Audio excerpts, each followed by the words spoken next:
Hey guys, so we're trying out something new. So I was the one who was writing a new angle.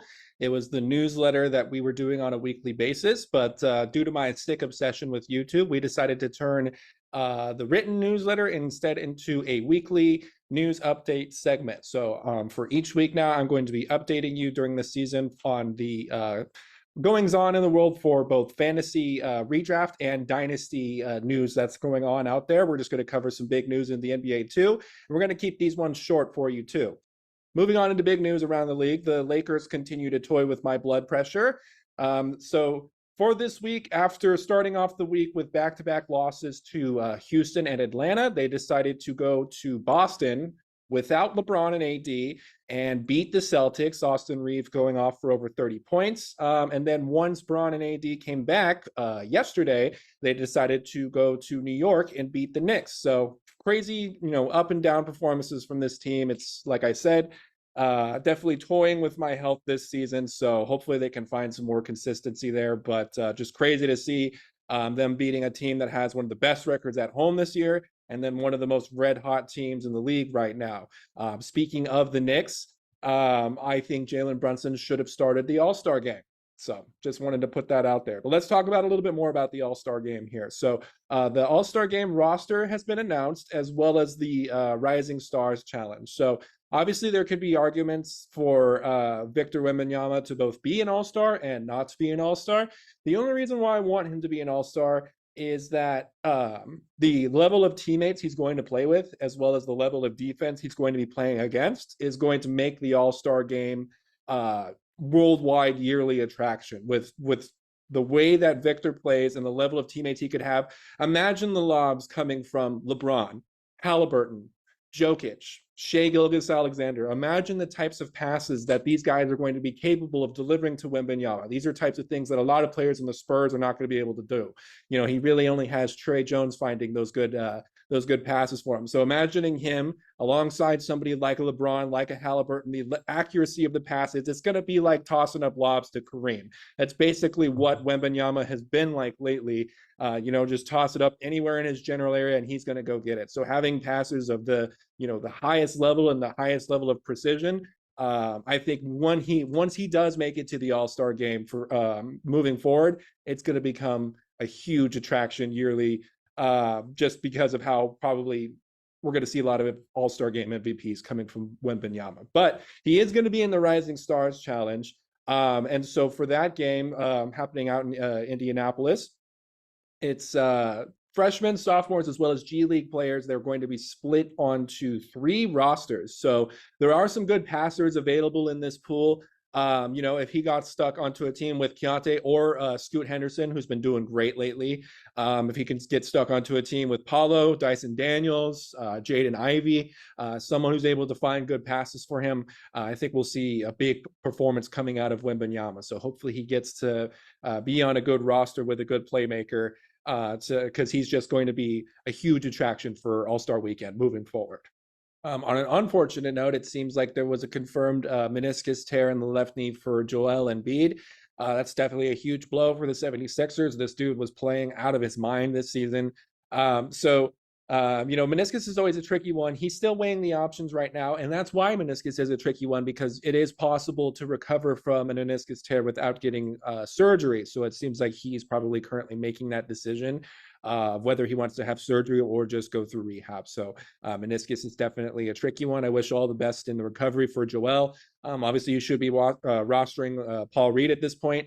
Hopefully there's not too much Nick Nurse fuckery with the lineup and his minutes, or hopefully Paul Reed doesn't get himself into foul trouble too often. So the fantasy managers who did get him are going to be able to reap the benefits of more playing time for Paul Reed. Other supplementary players that are on the Sixers, D'Anthony Melton, Patrick Beverley, these guys should be rostered now too. Maybe even Kelly Oubre too, with Embiid being out. That's a lot of offense that needs to be filled. Just lots of minutes that need to go around in general. On to some dynasty talk now. So I've just been trying to pay closer attention to the development of the Thompson twins, Amen and Ausar Thompson.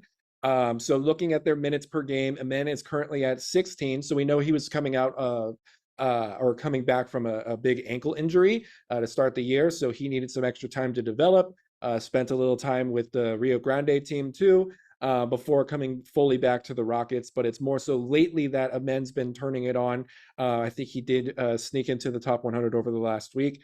Ausar is playing about 23 minutes per night. So we kind of saw Ausar take off immediately with some huge performances right out of the gate, and then kind of got slowed down a little bit as Monty Williams continues to toy with the Pistons rotation. So, you know, the one thing I will say about the Thompson Twins is I'm actually glad that their development's been slow. You have to think about where they're coming from, the overtime elite. Like, go watch one of those games and tell me how much slower it is than just like a general NCAA game. Even if it's an NCAA game without, two blue blood teams in it, the pace of play in these OTE leagues are a little bit slow. So, it's definitely no surprise at all that both the Thompson Twins probably needed a little bit more time to adjust. Because what the last thing you want to do is stick them out there for heavy minutes and have them start to learn bad habits. I mean, especially, I kind of have some concerns for Ausar just because of where he's at. He's on a team that set the losing streak record for this season.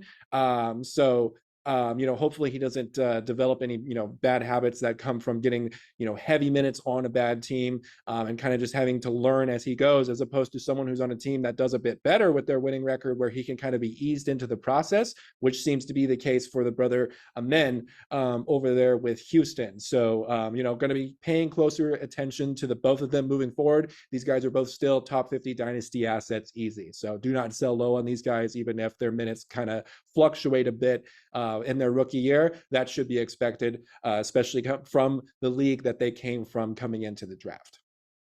All right, buy, sell, review. So every week, Braxton, our other analyst here, does a weekly buy, sell article. So I'm going to review his number one buy option as well as the number one sell option. So the number one buy option for him this week was PJ Washington. So for PJ, the guy still remains a little bit inconsistent. He was ranked outside of the top 150. He was at 169 for this week. He had, he was averaging 15 points per game this week, but the supplementary stats weren't really there. Again, just a bit of inconsistency. However, his number one sell was Jaime Jaquez. Jaime was ranked well outside of the top 200 from 3 games this week. He's only averaging about 6 points per game, so definitely a good call on that one. But I'm going to also reiterate exactly what Braxton said in the article, which is that Jaquez is a dynasty buy. Do not sell Jaime Jaquez if you're in a dynasty league right now. Just continue to wait this process out with him. Good things will come. And be on the lookout for a dynasty outlook video from me for Jaime Jaquez soon. I think he's going to be my next video subject there. That's review for Braxton's buy and sell. All right, so I'm recording this as of Sunday morning, so the Sunday night games have not happened yet, but for right now, featuring in the games that have happened so far this week from Monday to Saturday, I'm going to award the Angle Fantasy Player of the Week. For this week, I'm going to give it to Shai Gilgeous-Alexander. So the only reason why it doesn't go to Luka is because Shai played one more game and is also going to play again today too. So from Monday until the end of Saturday, Shai is averaging 34 points per game, 5 rebounds, 7 assists, 2.7 steals, and 1.7 blocks on 1.7 threes per game, shooting 56% from the field. Absolutely monster stuff. Shai Gilgeous-Alexander is a future MVP. So the Angle Fantasy Basketball Player of the Week is going to go to Shai for week 15. All right, moving on to another segment here. I'm going to call this one the 4s and 2s. So moving on and looking ahead to next week for week 16, especially those of you listening right now who are in the FBI Locked On World Cup, pay close attention to this one. So first off, we're going to go over the teams for week 16 that play 4 games. That is going to be the Hawks, the Nets, the Hornets, the Cavaliers, the Mavericks, the Warriors, the Pelicans, the 76ers, the Kings, and the Raptors. All of those teams play 4 games during week 16. Now here come your 2s. All these following teams play 2 games during week 16. The Nuggets, the Timberwolves, the Blazers, and the Jazz. Beware of those 2-game weeks. that's going to do it for us here today. Like I mentioned, we're going to do this moving forward each week during the NBA regular season. So for all of us here at Angle, let us know down below if you enjoyed these weekly updates moving forward. Let us know what you want to hear about in regards to the Dynasty Talk section. Be sure to leave a like on this video, subscribe to the channel if you are new here, and we'll see you guys next time.